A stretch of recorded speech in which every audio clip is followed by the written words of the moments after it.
K ശശിയുടെ രാജി ആവശ്യപ്പെട്ട് റോഡ് ഉപരോധിച്ച കേസിൽ ഡീൻ കുര്യാക്കോസ് എംപിക്ക് ജാമ്യം.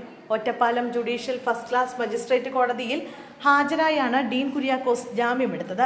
ഡീൻ കുര്യാക്കോസ് എംപിക്കെതിരെ കോടതി അറസ്റ്റ് വാറണ്ട് പുറപ്പെടുവിച്ചിരുന്നു. തുടർന്ന് എംപി കോടതിയിൽ ഹാജരാവുകയായിരുന്നു. 2018 റോഡ് ഉപരോധിക്കുകയും ഡ്യൂട്ടിയിലുണ്ടായിരുന്ന പോലീസ് ഉദ്യോഗസ്ഥരെ പരിക്കേൽപ്പിക്കുകയും ചെയ്ത കേസിലാണ് ജാമ്യം ലഭിച്ചത്.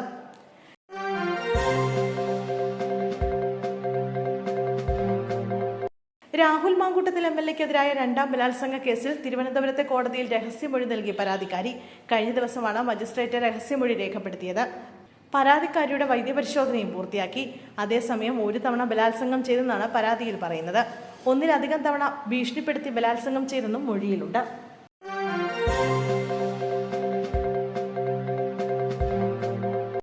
സർക്കാരിന്റെ നവകേരള സർവേ ഹൈക്കോടതി റദ്ദാക്കി. സർക്കാരിന് കനത്ത തിരിച്ചടിയാണ് ഹൈക്കോടതിയിൽ നിന്നുണ്ടായിരിക്കുന്നത്. പരിപാടി നിയമവിരുദ്ധമെന്നാണ് ഹൈക്കോടതി നിരീക്ഷണം. ബജറ്റ് വകയിരുത്തലോ ധനകാര്യ അനുമതിയോ ഇല്ല എന്നും കോടതി വ്യക്തമാക്കി. KSU സംസ്ഥാന ജനറൽ സെക്രട്ടറി മുബാസ് നൽകിയ ഹർജിയിലാണ് ഉത്തരവ് വന്നിരിക്കുന്നത്. സംസ്ഥാന സർക്കാരിന്റെ ക്ഷേമപ്രവർത്തനങ്ങൾ, വികസനം തുടങ്ങിയ കാര്യങ്ങൾ ജനങ്ങളിൽ നിന്ന് ചോദിച്ചറിയുന്നതിന് വേണ്ടിയാണ് നവകേരള സർവേ എന്ന പേരിൽ പരിപാടി നടത്താൻ തീരുമാനിച്ചത്.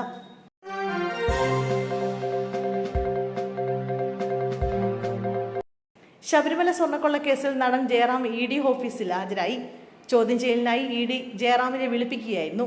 പറയാനുള്ളതെല്ലാം ED ഉദ്യോഗസ്ഥർക്ക് മുന്നിൽ പറയുമെന്നും സ്വർണ്ണക്കൊള്ള കേസിൽ പങ്കുള്ളവരെല്ലാം കുടുങ്ങട്ടെ എന്നും ജയറാം മാധ്യമങ്ങളോട് പറഞ്ഞു.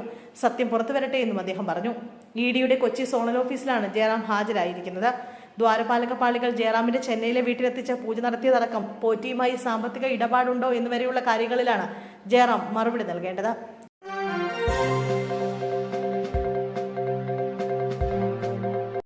മണിശങ്കർ അയ്യർ CPIM-ന്റെ വാടക ഗുണ്ടയെന്ന് കോൺഗ്രസ് നേതാവ് ചെറിയാൻ ഫിലിപ്പ്.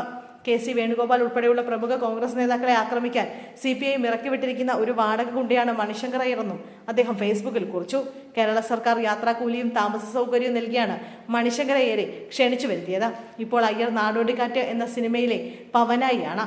50 വർഷത്തെ ത്യാഗപൂർണമായ രാഷ്ട്രീയ പാരമ്പര്യമുള്ള വേണുഗോപാലിനെ വിമർശിക്കാൻ ആകാശത്തു നിന്നും നൂലിൽ കെട്ടിയിറക്കിയ കാറ്റുപോയ ബലൂണായ മണിശങ്കർ അയ്യർക്ക് ഒരർഹതയുമില്ല. താനൊരു കരിയറിസ്റ്റ് ആയതുകൊണ്ടാണ് ശശി തരൂരിനെയും ഒരു കരിയറിസ്റ്റായി അയ്യർ ചിത്രീകരിച്ചത്.